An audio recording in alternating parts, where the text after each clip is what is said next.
Hello everyone, আমি হানিমিতা। আমার নতুন একটা ভিডিওর সঙ্গে তোমাদের সবাইকে জানাই অনেক অনেক ভালোবাসা এবং অনেক অনেক ওয়েলকাম। এখন বাজে ঘড়িতে ওই 7টা থেকে 7:30টার মতো। ঘুম থেকে উঠেছি কিছুক্ষণ আগে। তারপরে ঘুম থেকে উঠেই আজকে চলে এসেছি রান্নাঘরে ফ্রেশ ট্রেশ হয়ে আর কি ব্রেকফাস্ট বানানোর জন্য। আজকে সকাল সকাল একটু খিদে লেগে গেছে, ভাবলাম কি বানাবো, সেই জন্য পোহা বানানোর জন্য চলে এসেছি, যেটাকে বাঙালিরা বলে চিড়ের পোলাও আর কি। যাই হোক, চলো ঝটপট করে চিড়ের পোলাওটা বানিয়ে নিই, কারণ অনেকটাই খিদে লেগে গেছে। আর আমি যেভাবে বানাই ঘরে থাকা উপকরণ দিয়ে সেইভাবেই শেয়ার করছি। প্রথমে পেঁয়াজ কুচি দিয়েছিলাম, আর একটু চীনাবাদাম ভেজে নিয়েছিলাম, আর একটু ক্যারি পাতা ফোড়নে দিয়েছিলাম, আর গোটা জিরে। আমার ওই ফ্লেভারটা ভীষণ ভালো লাগে আর কি। জিরে টিরে হয়তো বা এখানে দেয় না, কিন্তু আমি আমার মতো করে করি। আর একটু কালারের জন্য দিয়েছিলাম হলুদ অনেকেই কিন্তু চিড়ের মধ্যে মাখিয়ে নেয়, আমি কিন্তু কড়ার মধ্যেই দিয়ে দিই।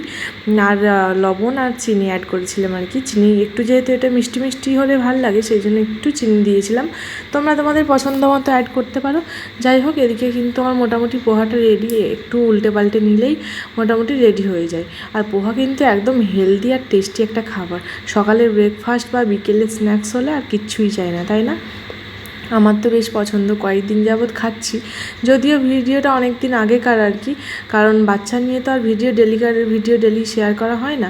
যখন পারি তোমাদের সঙ্গে সময় হলে আমি কিন্তু এডিট করে শেয়ার করার চেষ্টা করি। যাই হোক, লাস্টে কিন্তু একটু লেবুর রস দিলে ভালো হতো, কিন্তু আমার কাছে যেহেতু ছিল না, সেই জন্য আমি একটু ভিনিগার অ্যাড করে দিয়েছি। আর এইদিকে বরমশাই যাচ্ছিলো একটা জায়গায়, আর বেশ কিন্তু আজকে রোদ্দুর বেরিয়েছিল। আর হঠাৎ করে না খেতে ইচ্ছে করছিল পিৎজা। হঠাৎ করে বলতে কয়েকদিন আগে থেকেই ইচ্ছে করছিল। আর আমরা একটু গিয়েছিলাম যেখান থেকে গ্রসারির জিনিসপত্র নিই আর কি, ওখান থেকেই পিৎজার যে রুটিটা পাওয়া যায় আর কি, ওটা নিয়ে এসেছিলাম দুটো। আর আজকে ভাবলাম একটা রুটির বানিয়ে দেখি আর কি, মানে পিৎজা বানাবো, সেই জন্যই তোড়জোড় শুরু করে দিয়েছি। আর এখানে চিজটা প্রথমে কেটে নিচ্ছিলাম। আমার কাছে আগের চিজ একটু ছিল, তোমরা ওই যে পেঁয়াজের পাশে দেখতে পাচ্ছ ওটা। আর নতুন চিজের প্যাকেটটাও একটু কেটে নিচ্ছি, কারণ ওইটুকু চিজে তো আর হবে না। পিৎজা মানেই চিজে ভরপুর, না হলে টেস্টি লাগে না, তাই না? আমি না সত্যি কথা বলতে একদম চিজ অতটাও পছন্দ করি না, কিন্তু পিৎজাতে আবার চিজ না হলে আর কি হবে, তাই না? টেস্টি তো হয়ই না। আর এখানে আমি কিন্তু ঘরে থাকা উপকরণ দিয়েই বানাচ্ছি, এমন না যে বাড়িতে মানে বাইরের দোকানে কিনেই মানে বানাচ্ছি, এরকম না। আমার কাছে টমেটো কেচাপ ছিল, আর লঙ্কা সস ছিল, আর একটু আর কোনো একটা দুটো সস ছিল আর কি, মিক্সড করে নিয়েছিলাম। মানে ঘরে যেই সসগুলো থাকে আর কি, টমেটো সস, লঙ্কা সস, আর একটু পিৎজা সস ছিল কি পাস্তা সস ছিল, এরকম আর কি। তিনটে মিক্সড করে নিয়েছিলাম। আর সসটা একটু বেশি হয়ে গেছিলো, একটু কম দিলে হতো, কিন্তু যেহেতু একটুখানি বেঁচে যাবে, আবার বাটিতে করে ফ্রিজে বেকার তুলে রাখবো, সেই ভেবেই আমি সবটা দিয়ে দিলাম। আর রান্নাঘরটা একটু অ্যাভয়েড করে যেও, কারণ ছোট্ট একটা রান্নাঘর, বুঝতেই পারো যে এত পরিষ্কার করার পরেও যেহেতু এত জিনিসপত্র, এইটুকু রান্নাঘরে কোথায় রাখবো, ছড়িয়ে ছিটিয়ে থাকে। আর এখন দিয়ে দিচ্ছিলাম আমি আমার পছন্দের জিনিস, আবার অপছন্দের জিনিসও বলতে পারো, কী বলো তো, চিজ। হ্যাঁ, এখন ভরপুর করে চিজ দিচ্ছিলাম, কারণ পিৎজাতে চিজ না দিলে আমার ঠিক হয় না। কিন্তু অন্য কিছুতে আমি অতটাও চিজ খাই না, সেটা স্যান্ডউইচ হোক বা অন্য কিছু। যাই হোক, এখানে কিন্তু আমি ভরে ভরে দিচ্ছিলাম চিজ। আর বেশ কিন্তু এক সাইড দিয়ে চিজ যদি মোটামুটি গ্রেড করা যায়, ভালোভাবে গ্রেড হয়, কিন্তু ঘষলে দুই সাইড দিয়ে কিছুটা কিছুটা আটকে যায়, তাই না? এটা আমিও জানতাম না, করার পরে বুঝতে পারি আর কি, এক্সপিরিয়েন্স।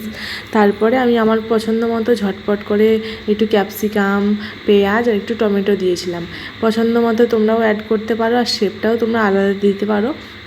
তিন কোণাও কাটতে পারো, লম্বাও কাটতে পারো, আবার সরু সরু ছোটো ছোটো করেও কাটতে পারো।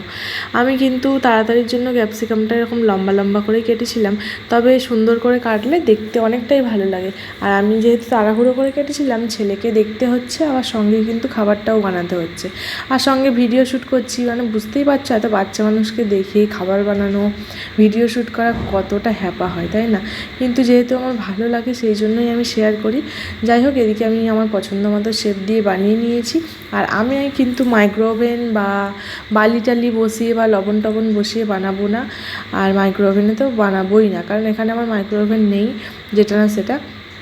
চলো আমি একদম ঝটপট করে আমি একটা নতুন রকম আইডিয়া খুললাম, ভাবলাম কড়াইটা গরম করে, যেই কড়াই রান্না করি আর কি, সিলভারের কড়াই, ওর মধ্যে সিলভারের একটা প্লেট দিয়েছি, তার উপরে কিন্তু আমি পিৎজার যেটা বানিয়েছি আর কি, রুটির ওপরে পিৎজাটা বানিয়েছি, ওটা বসিয়ে দিলাম। প্রথমে তো কড়াটা বেশ ভালো করে গরম করে নিয়েছি, তারপরে হালকা থেকে মিডিয়াম আঁচে রেখে আমি এখন ওপর থেকে ঢাকা দিয়ে দেবো। আর আমি প্রথমে ভেবেছিলাম এই কাচের যে ঢাকনাটা দেখতে পাচ্ছ মোছামুছি করছি, এটা হয়তো বা ঢাকা দিলে হয়ে যাবে, কিন্তু কড়াইটা যেহেতু একটু বড় আমার, সেই জন্য দেখলাম যে পিৎজাটা যদি ফোলে তাহলে ওর মধ্যে লেগে যাবে বা ভাবটা ঠিকঠাক হবে না। ভাবলাম কি ঢাকা দিই, আর তারপরে আমার কাছে মনে পড়লো যে আমার কাছে একটা বড় এরকম ঢাকনা আছে, এটা ভীষণ সুবিধা হয়। যাই হোক, এখানে প্রায় 40 মিনিটের মতো কিন্তু একদম অল্প আঁচে আমি করেছি, একটু সময় নিয়ে করতে হয়, কারণ যেহেতু এই ক্যাপসিকাম আছে আর কি, আর চিজ টিজ আছে, সেই জন্য আমি একটু সময় নিয়েই করেছি, আর যেহেতু বালি টালি দিইনি সেই জন্য। আর তোমরা যদি মাইক্রো ওভেনে করো আরও তাড়াতাড়ি হয়ে যাবে, আর বালি বা লবণের উপরে করলেও তাড়াতাড়ি হয়ে যাবে। যাই হোক, এদিকে আমি কিন্তু ঘরে দেখা হোমমেড যে মশলা হয়, মশলা বলতে ম্যাগি মশলা ছিল আমার কাছে, ওটা দিয়েছি, আর একটু হালকা করে জিরের গুঁড়ো দিয়েছি। হয়তো বা অনেকেই বলবে পিৎজাতে আবার এইগুলো দেয় নাকি, কিন্তু সত্যি কথা বলতে আমার ঘরে চিলি ফ্লেক্স নেই, আর কোনো অরিগানোও নেই। ম্যাগি মশলা দিয়েও কিন্তু বেশ টেস্টি হয়েছিল। আমি কিন্তু আমার মতোভাবে বানিয়েছি, সত্যি বলছি। আমি তো দোকানেও পিৎজা খেয়েছি, হয়তো বা অনেকবার খাইনি, কিন্তু খেয়েছি, তার থেকে কোনো অংশেই কম লাগেনি। আমার তো মনে হয় ওই মানে যে পিৎজাগুলো হয় দোকানে, সেই রকমই বেশ ভালোই লেগেছে, বরং দোকানের থেকে হেলদি আর টেস্টি হয়েছে। আর বরেরও ভীষণ পছন্দ হয়েছে, দেখতেই পাচ্ছ প্লেট তো ফাঁকা হয়ে যাচ্ছে। বর বলল দুটোই তো বানাতে পারতে। আমিও বুঝতে পারিনি যে এতটা টেস্টি হয়। বাড়িতে প্রথমবার তো বানিয়েছি, আর ভীষণ টেস্টি হয়েছে, যেটা বলে বোঝানো যাবে না। না বানিয়ে খেলে অবশ্যই করে একবার বানিয়ে খেও। আর আজকে দুপুরে রান্না করেছিলাম হচ্ছে একটা মাছ, পাঙাশ মাছ, ডাল আর কুমড়ো সেদ্ধ, আলু সেদ্ধ, মানে মেখেছিলাম আর কি। খাওয়া দাওয়া করে এখন চলে এসেছি, আর এখন বাজে প্রায় রাত্রি 9টার মতো। আর ছেলেকে খাইয়ে টাইয়ে দিয়েছি, এখন ছেলের সঙ্গে একটু খেলা করবে। ও দেখি ঘুমালে ঘুম পাড়িয়ে দেবো, 9টা-10টার দিকে মোটামুটি ঘুমিয়ে যায়। দেখা যাক কখন ঘুমাই, একটু ওর সঙ্গে আদর করবো, ওর সঙ্গে কথা বলবো, ওর সঙ্গে সময় কাটাবো আর কি। কারণ কাজের ফাঁকে যতটা পারি ওকে সময় দেওয়ার চেষ্টা করি, আর সেইভাবে তো সময় দেওয়াই হয় না। সত্যি কথা বলতে নিজের কাজে, সংসারের কাজে ব্যস্ত থাকি। ছেলের মতো খেলে, কখনো বায়না করে, ওকে নিই, কিন্তু সত্যি কথা বলতে ওকে খুব একটা সময় দেওয়া হয় না। তাই চেষ্টা করি যতক্ষণ ওকে সময় দেওয়ার, ততক্ষণ ওর সঙ্গে মানে খেলা করার আর কি, যতক্ষণ আমি ফ্রি সময় পাই। চলো বন্ধুরা, আজকের ভিডিওটা কেমন লাগলো অবশ্যই কিন্তু কমেন্ট করে জানিও।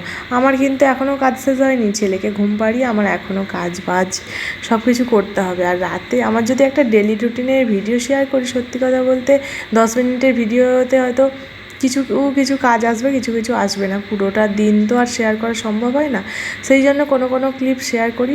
আর সবসময় ভিডিও শ্যুট করাও হয় না, একটা বাচ্চা মানুষকে নিয়ে একার হাতে সবটা সামলে আর কি, যতটা পারি ততটাই তোমাদের সঙ্গে শেয়ার করি। আর এখন ছেলে ঘুমিয়ে গেছে, আর আমি এখন ভাবলাম রান্নাঘরটা পরিষ্কার করে তারপরে কিন্তু ঘুমাতে যাব, কারণ সকালে উঠে যদি রান্নাঘর পরিষ্কার না থাকে মাথাটা এমনিই গরম হয়ে যায়।